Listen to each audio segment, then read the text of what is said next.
తెలుగు ప్రజలందరికీ శ్రీకృష్ణ జన్మాష్టమి శుభాకాంక్షలు తెలియజేస్తున్నాను.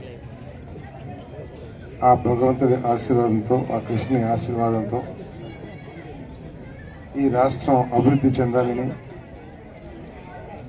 ప్రజలందరూ కూడా సుఖ సంతోషాలతో ఉండాలని, వారి పిల్లలకు మంచి భవిష్యత్తు, రైతులకు మంచి పంటలు అన్నీ కూడా భగవంతుడు కలిగించాలని చెప్పేసి మనసారా ఆ కృష్ణయ్యని ప్రార్థిస్తున్నాను.